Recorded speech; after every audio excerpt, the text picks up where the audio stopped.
start off making sure that you guys can hear me. Is that a yes? We sure can, Carol. Excellent. Very good. So we'll start with the mute function with me. And I'm so glad that Riley said that about the dog because I love, love, love pets. And I have a lovely shelter pet, many of whom on my former calls has made an appearance. However, I think we have him secured, but if he shows up, we're going to try and make him quiet. Welcome, everyone, and thank you so much. We'll get started by saying thank you to the Smithsonian. I must say, I talk to students all year long, even during COVID. On week before last, I spoke to students from the Los Angeles Unified School District. Very different this year than last year. 2 years ago, we were out in the beautiful campus, and it was just an extraordinary experience being out in LA talking to 400 young women.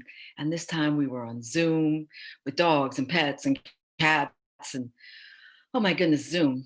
And last week I spoke to young women in my own town, Montclair, New Jersey, with an organization called Sister to Sister. I'm excited about all of these because you're speaking to young people, and I think that that's wonderful. But speaking to people from the Smithsonian, ooh, I got terribly nervous, and I'll tell you why. I'll start off a little story with the Smithsonian, and it'll lead me right into kind of my comments for the day. So, the way that they have us set up is I'm going to talk to you for about 10 minutes. And then after that, there's a wonderful woman who is my co anchor on this program named Caroline Johnson, and she's going to speak to you as well. So, I'll begin now. When I was a little girl, I used to lie in the grass at my grandmother's home. And when I was young, it was great. When I was older, it got me out of chores. And the thing that I would look at in the grass, I would look at airplanes that would go over her home. My grandmother lived on the path on the way to Philadelphia International Airport. And my grandmother indulged me. We would count the airplanes, we would see how many engines they had. And we would spend hours and hours and hours talking about the people who were on those planes, where they were going. And it was everything. It was a geography lesson. It was a lesson in how many. It was a lesson in grafting. It was time for my grandmother and my grandfather and I to spend together. Here's a picture of me that just went away. And that picture was in the back of my home, my parents' home. And you'll see there, I'm sitting on concrete, not grass. I'm from West Philadelphia. That's where I grew up. And my grandmother lived in South Jersey. I tell you that to say that I never, ever, ever saw an airline pilot who looked like me. There was a time when I was on an airplane when I was 1, and the next time was when I was 12 years old, and my aunt took us to Jamaica. And there on Air Jamaica were 2 pilots, and they were both Black, but they were men. And I had never, ever, ever seen pilots who were girls and Black and wore eyeglasses. I had just never even thought, how in the world would I get up there and make all those important decisions? But I wanted to. Fast forward, I went to college. I was always a pretty good writer. So when I came out of college, I went to work for a newspaper and spent about 7 years in newspapers, writing for a newspaper called the Bergen Record in New Jersey. And I did a story about a young woman who was very violently raped and murdered. And I just decided that it was a job I couldn't do any longer. I left there and I went to the National Football League. And for 2 years, I worked there and found out that I was going to get players jobs during the off season and back to college. And I discovered a very important lesson there. And my lesson was to pick your own boss.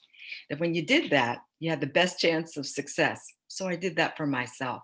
And I went to Foot Locker. And in 7 years at Foot Locker, I went from the EEO department to training to being the head of training and the vice president and director of all training development for Foot Locker stores.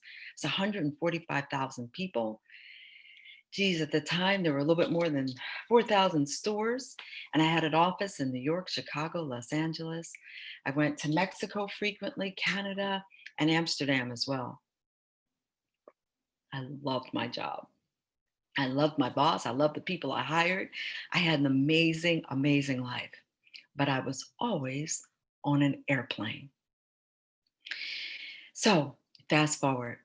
I was going over to Amsterdam and I was on a KLM flight, traveling first class. I thought I was just, wow, the cat's meow. And as I sat there, the pilot came out for a restroom break, the captain. And he sort of looked at me and he said, I noticed that you were staring up front. Would you like to come up? And it was all before September 11th. I don't even think he finished his sentence. I was out of my seatbelt, up and sitting down in the jump seat that he put down for me. And there, as we traveled across the North Atlantic, the huge Big Dipper, it was nighttime and the stars were just amazing. And it was intoxicating. We landed in Schiphol Airport. I did my meetings. It was an amazing trip on the way back home. I could only think about that trip across the Atlantic.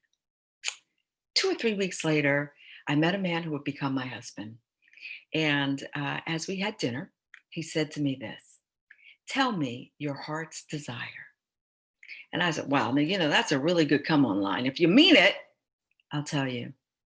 And if you're just asking because you're just asking, then I won't tell you." And he said, "No, no, I really mean it. Honest to Pete, I want to know." We'd gone to undergraduate together. I went to University of Virginia undergraduate school and Columbia graduate school for me and MIT for him. We sat there and we talked about old times in school. And I said to him, "I'll tell you, but if you laugh, I will be humiliated." And he said, "Well, tell me." And I blurted it out for the first time in my life. And I said to him, "I want to fly an airplane." 2 weeks later, we were having dinner. He said, "If I cook, you clean." And I picked up my placemat, and there was an envelope. And the envelope had my name, and inside were gift certificates for me to learn how to fly. Suffice it to say, I went over to the airport. Teterboro Airport is where it was. And I did my first flight. And there we were next to Gulfstreams and Chargers and Hawkers. Now, at the time, I didn't know the name of those planes. I just knew that they were big and luxurious and they looked powerful and it was amazing. And there I was in this little teeny weeny trainer that weighed less than a minivan. And as we sat there, waiting our turn, we finally took off. And it was the most amazing, orgasmic experience I'd ever had in my life. I came home from that and said to my then boyfriend, soon to be husband, I am going to quit my job. And he said, "Whoa, whoa, whoa, whoa, whoa. Don't be quitting that good job." So I didn't. I took one more job, and the signing bonus was how much it would cost for me to go to flight school. Socked it away, socked it away, socked it away. And when I had the opportunity, I quit my job and went to flight school full time. There I was. I left a six-figure-a-year job and I went to a job where I was paid $17 an hour and I was never happier. And along that way, I met some remarkable people. I met a woman named Jenny Beatty, who's a captain and one of my best friends in the industry. And Jenny gave me a cup. And on that cup, it had a picture of Bessie Coleman. There I was, 34 years old. I had never, ever heard of her in my life. College and graduate school, arguably well read, I'd never heard of her. And I decided at that moment that at some point I would write a book about her. It's taken me 12 years, but the book is done. And my goal is book, movie, and I'd like to send 100 Black women to flight school. I think the operative word is enroll. So as we come to that period of time where my 10 minutes is just about ending, What I'd like to tell you is this. Over my shoulder, my left shoulder, is a picture of the Tuskegee Airmen. Ironically, the Tuskegee Airmen saw Bessie Coleman as their mother, their iconic, their matriarch, their mother figure. And here it was, years later, I had never even seen her or heard of her. And yet that became the inspiration for me to follow and to guide. And I hope I'll follow her and guide others. On June 15th, 2021, it went 100 years since Bessie Coleman flew. And I'm getting close to that book right now. It's called The Only One in the World. And what you'll see up top is, if you look very closely on the left-hand side, Los Angeles Times, January 28th, 1923. That was a headline in the Los Angeles Times. Bessie Coleman was what my first editor called her, peripatetic. And I hope that he didn't hear me as I looked up the words and typed it in. And peripatetic means in many places at one time. So I've often felt that way about my own career. And I hope that I can be an inspiration for many. Who knows? One day there might be a class of all African American women. Might sound controversial. Oh my goodness. Captain Beatty told me something else, and I bristled. She said, women learn differently. And I said, oh, why in the world would you say that? But at the end of the day, I think she's on to something. I'll show you one last picture, and it's my office today. It's what I'm very proud of. And I know one thing, nobody gets there alone. Oh, that's a lovely picture. I wish I did fly that airplane, maybe one day, but this is the one I fly. This is a 737, Boeing 737. It's an amazing airplane, and that's my office. I'll stop right there. I'm sure you guys have plenty of questions. And I'd like to introduce Dr. Candidate, that is Guggenheim Fellow Caroline Johnson. She's going to talk a little bit about history and give us an insight into what the Smithsonian is doing. And I am very, very honored that the Smithsonian has had me as part of their conversation about what the Bessie Coleman exhibit should look like, at least a preview of it, and who are some other incredible notables. And when we come back around to questions, I hope we'll talk about history, and I hope we'll talk about history that we intend to make. Thank you so much. Dr. Johnson, candidate, Caroline Johnson. Hello, Carole. Your story every time just gives me goosebumps. I can't thank you enough for being here with us today, and special shout out to Aerospace Industries Association for also hosting us. Thank you to everyone joining us. We have a massive turnout, more than we expected. A thumbs check that you can hear me. Everyone good? Fabulous. I got the nod from Carole, which means we're good to go. So really drawing on Carole's personal journey and this idea of the person behind the uniform, one of my goals today is to highlight some of the stories from the National Air and Space Museum galleries. As Carole mentioned, I am a Guggenheim Fellow in the Aeronautics Department at Air and Space, which basically means I spend my time researching and writing about incredible stories, just like Carole's. So part of this transformation that NASM is undergoing, for those of you who are not familiar, we are completely redoing 23, our full galleries. This project started in December 2018. It's roughly a 7-year project. Some of these galleries have not been fully re-envisioned or redesigned since the museum opened in 1976. So what this really allows for the museum to do is it creates an opportunity to tell stories and to highlight the diversity of experiences within aviation and space history. So today, a little bit of what I'm going to do is share just a few of those people and artifacts that we're including in the new, reimagined Pioneers of Flight and America by Air galleries. Before I pull up our pictures and get you to the artifacts themselves, I'm going to set the stage with some historical context. So back in the early days of flight, if you'll remember, the Wrights took their first flight in 1903. So this is the early 1900s, just over 100 years ago. The process for acquiring a pilot's license was the same, but opportunities were not always the same for African American and white pilots. Now, historically, this was really exacerbated by an era of what we call, and you might be familiar with, the era of Jim Crow. And this was really a period of early 20th century history that extended attitudes of slavery into legal segregation. As a result, African American aviators had a difficult time and faced specific challenges when it came to pursuing a career within the aviation industry. So the first person I would like to introduce you today is Mr. Emery Conrad Malick. Ooh, we're gonna have a nice picture pop up here.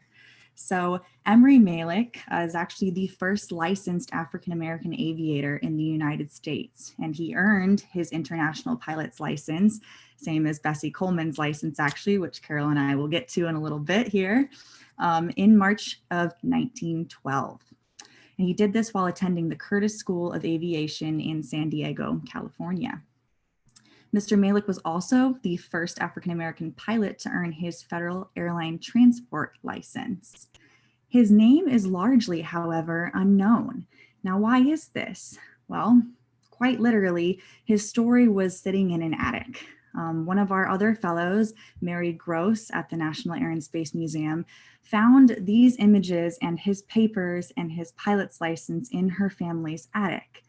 At first, she was quite shocked. She and her family identify as white, and she didn't even know she had a great uncle of African American descent. She quickly learned that his story was slightly hushed by her family, though she has been through great effort trying to correct this by including his story in the upcoming Pioneers of Flight gallery. And I'm really excited to tell you a little bit about his story today. He actually flew for France in 1917, since keep in mind, as a Black American, he was not permitted to fly for the United States during World War I. And if we go to the next image here, in the Philadelphia area, so right around the same area where Carole laid and looked up at these aircraft and her dream began, Mr. Malick transported passengers in his self-owned Flying Dutchman air service. And he worked as an aerial photography specialist with the Aerospace Corporation and Dallin Aerial Surveys. So though he faced extreme challenges, whether it meant obtaining a particular pilot's license, not being able to fly for the United States in World War I, Emery Malick still made a pretty impressive career within aviation. And this was made possible in large part by the next artifact I'd like to show you. All right. This is the Curtiss Jenny. Many of you might be familiar with this aircraft. So this was flown by many, such as Emery Malick and Bessie Coleman. It was designed as a trainer for the US Army Air Service and first flew in 1916. It's known more popularly as the Jenny. So if you hear any pilots talking about the Jennies, this is exactly what we're talking about. And it taught thousands of Allied pilots how to fly during World War I. Now, why were they so common after the war? Well, the US Army Air Service had plenty of these in surplus after the war, and they were selling them to the civilian population for pretty cheap. I'm talking often as low as $50, which is about $500 in today's standards. So imagine owning this aircraft and kind of being able to launch your dreams, quite literally, to the tune of $500. It was a worthy investment, and it provided pilots such as Emery and Bessie Coleman the opportunity to really pursue their dreams. This particular aircraft was acquired by the Smithsonian in 1918 and obviously was transferred to the Air and Space Museum's provenance after it was founded in the 1970s. So as we move forward and transition into the mid and late 20th century, we're talking World War II, we're talking a little bit about the Tuskegee Airmen that Carole noted, and segregation did continue with a few notable changes. In 1964, the big one I would like to remind everyone of, the Civil Rights Act Title VII came about. And this is the main statement that said it shall be unlawful for businesses to discriminate on an individual's race, color, religion, sex, or national origin. Now this was huge. One of the next stories and personal event I would like to share with you is that of Marlon Green. So we'll have his pop up here. So Marlon Green was the United States Air Force pilot. He actually flew bombers and was well trained. This is important because up until the 50s, 60s or so, other than the Tuskegee Airmen, a lot of African Americans were not trained through the military. But with his military background, it was impossible to argue with the skill that he had achieved. To question it would be to question the entire United States military air training, which was not a good idea at the time. So Marlon Green actually applied to fly for Continental Airlines in 1957. And he ended up filing a suit against the airline for discrimination in 1963. Keep in mind, the Civil Rights Act passed in 1964, and he really helped pave the road for David Harris to become the first Black pilot in 1964 for American Airlines, shortly followed by Marlon Green himself in January of 1965 for Continental. So moving to our final couple images here. On this back end of the civil rights movement in the 1960s, we also see the rise of second wave feminism in the 1970s. This is the period of the ERA, the Equal Rights Amendment, and a really increased shattering of discrimination with these new federal laws that had taken place in the 60s and 70s. So this woman here is Emily Howe Warner. She became the first woman permanently hired as part of the flight crew in the United States by Frontier Airlines. She also was the first woman inducted into ALPA, the Airline Pilots Association, in 1974, and was a charter member of the International Society of Women Airline Pilots in 1978. So moving to our final picture here, we have, some of you might know Patrice, actually. I see Carole dancing a bit. This is Patrice Clark Washington. We will be displaying her cap and uniform, along with this gorgeous photo by our very own Carolyn Russo in the New America by Air Gallery. And for those of you who don't know, Patrice was the first Black graduate of Embry-Riddle Aeronautical University. She served for Trans Island Air in the Bahamas and became the first woman pilot for Bahamas Air before joining UPS in 1988. In 1994, she actually married her husband, Ray, who was a pilot for American Airlines and who she met through the Organization of Black Aerospace Professionals. For the same year, she became the first African-American woman to serve as captain for the United States major airline. In 1995, she founded the Bessie Coleman Foundation. And really her goal with this was to promote Bessie Coleman's legacy in the aviation profession among African-American men and women. So as I kind of round out my time here today, I want to point out that these changes didn't take place that long ago. Patrice really achieved a major first just 25 years ago in founding this organization for Bessie Coleman, and Carole, with her amazing book, is going to be continuing this legacy. Women, as a quick reminder, are 4.5% of all airline pilots in the United States, and this number drops to less than 1% for Black women airline pilots. Big changes are taking place, and that's why I'm so excited to be having these conversations. And we're really hoping that some of these galleries reflect the strength and persistence of those who overcame legal and cultural barriers in the US.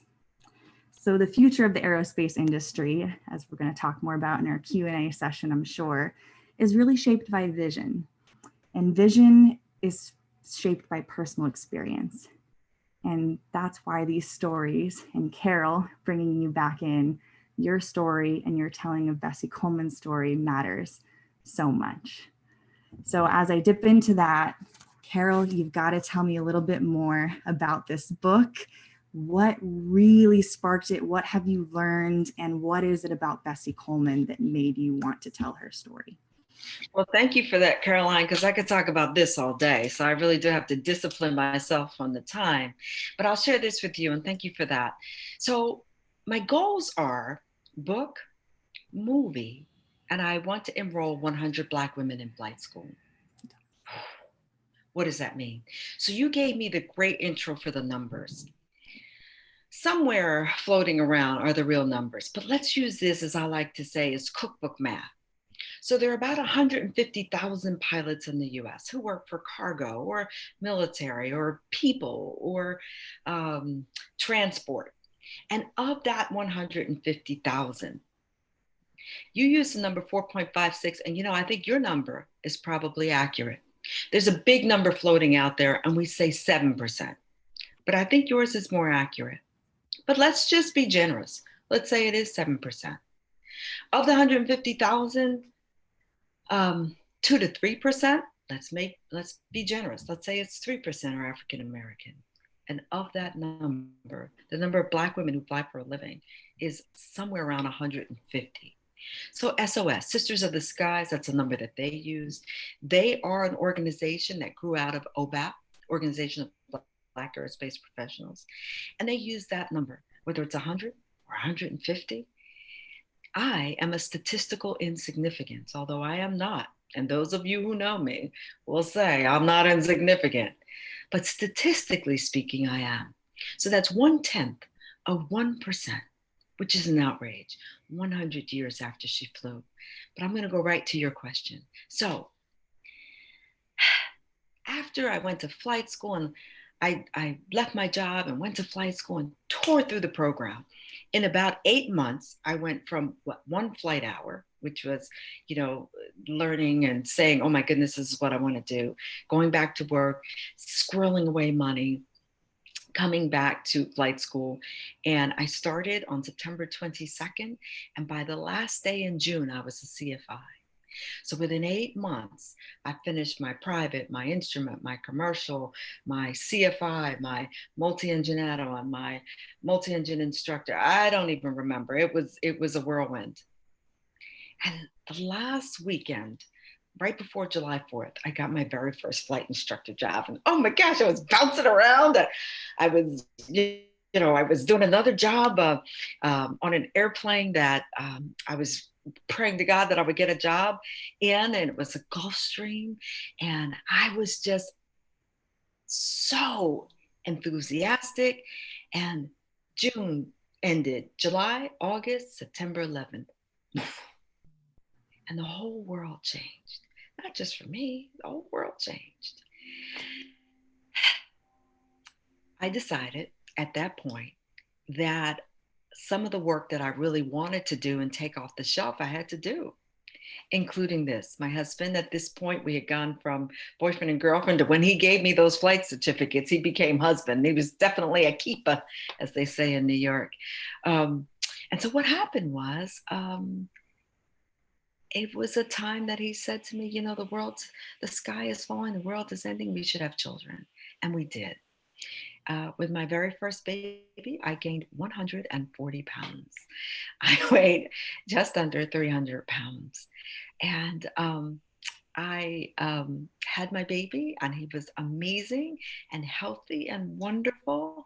And I decided that I would get that weight off. And that took a year. And when that happened, then I had another baby. And I gained 80 with that one and lost that. Altogether, I had gained and lost more weight than Oprah had. And during all of that time, the airlines became further and further away, and my children were my main focus. Fast forward, I had time to think. And I remembered that cup that Jenny gave me. And all this, it came to me like, this project should be a book. This book should be big. And we should use this as a vehicle to educate. How could I not know who she was? And so it was the beginning of that began what it is today. Book, movie, 100 Black Women in Flight School. And I've said that, and people have said, oh my goodness, why Black women? Because of what I told you. Statistically, I'm almost an insignificance. How could that be? That's something that we have to change. And how ironic that she was their iconic mother, their men, and how somehow we've missed the opportunity to show women what they can be. So Patrice Clark Washington is in the picture that Jenny mailed me. and sat on the top of my refrigerator for maybe 15 years. And we have no idea the impact that we have. Not everybody who listens to me from the Los Angeles Unified School District's going to be a pilot, but I do want to encourage young women to do anything. And in my life, I've been a reporter, a business executive. I've had the opportunity to do so much. And I want not one woman to miss her opportunity to do something. So I could go on, but I hope I've answered your question. And I'm sure you'll ask me another one if I've missed it. Oh, absolutely. There are so many questions that could go after this, and I know Riley will be starting the Q&A in just a moment. But I think I'd just like to follow up on this importance of using your personal story to kind of further the next generation. And this classic Sally Ride, you can't be what you can't see. And you spoke to this earlier. So why is it so important for you to get out there, write this book, even have talks like this? What does visibility mean for you personally? I love that question. It means everything. So I had the great opportunity to serve as vice chair under Vanessa Blacknell Jameson. We were two women and the first female leadership team that the organization had had. And one of the things under Vanessa's tenure that she began was, or that the organization Black Aerospace Professionals began, is the Lieutenant Colonel Luke Weathers Flight Academy. A lot of names, but let me share this with you. So Lieutenant Colonel Luke Weathers was a Tuskegee Airman, and he was the first Black air traffic controller in the state of Tennessee, and just a remarkable individual. We started a 501c3 flight school. And we did that because the cost of flight training. Remember what I said I did? I quit my job. I went to another, took the signing bonus, squirreled it away. 2 full years just getting ready to do this so that I could literally bankroll it. Not everybody has that opportunity. Now, there are two resources I believe are critical. One is time and one is money. You can never buy more time. And so here I was at 36, just getting started. Then when September 11th happened and I had those children, I stayed at home with my kids for 14 years. Those of you who are real good at pilot math are already starting to add up, so stop. But in any event, what I want to say is you can never buy more time. And I realized how critical it was to get started. And you can't see, as Sally Ride said, something that doesn't exist, and it's very hard to be what you can't see. Bessie Coleman did it, but at an extraordinary cost. She had 8 living brothers and sisters, and she has a great niece, Gigi Coleman, who's a lovely woman, and another great nephew, Arthur Freeman, the son of a Tuskegee Airman who was inspired by his aunt. So she didn't have children. And in the book, what I try to do is take her from the very stoic, beautiful woman. And by the way, for many of you who are Bessie Coleman fans and you love her as much as I do, it's hard to imagine anybody loves her as much as I do. We named our youngest son Coleman after Bessie Coleman. So when I say I love her, I mean I love her. Now, when I saw pictures of her, unlike the one that I just shared with you all, I saw a stoic, very beautiful, very put together woman. But who was she? And that's what I want to share with people. She was vulnerable. She was extraordinary. She conquered um, challenges that so many people couldn't even imagine. So when we say that she went to flight school in France, buried in that sentence is she learned to speak French. So she learned to fly in French. And when you showed us that picture, and he was the uncle in the closet, for so many African Americans, there's been this sense that you have to measure up, that you have to go really far. And these Americans did. I don't want that anymore. I would love to have a class of all Black women. And I know we're going to get feedback on that. And you know what? I welcome it. No one thinks twice about a class full of all white males. No one thinks twice rather, about a class full of anybody. We need to change because our labor pool changed. COVID has changed the whole world. No, we're not traveling like we used to, but we will be again once that vaccine starts. And we will have a pilot shortage again. And we will need to look for a labor force that's motivated, that's extraordinary. I brought up Luke Weathers to say this. Right now, I believe we have 7 Black women right there, 7 in one school. 2 are instructors, one of whom I gave her first flight. And the other young woman I hope I've encouraged, she's wonderful. And it's extraordinary to watch. I get goose pimples just thinking that we've had impact so far. So 100 Black women doesn't seem so far away. Thanks for that.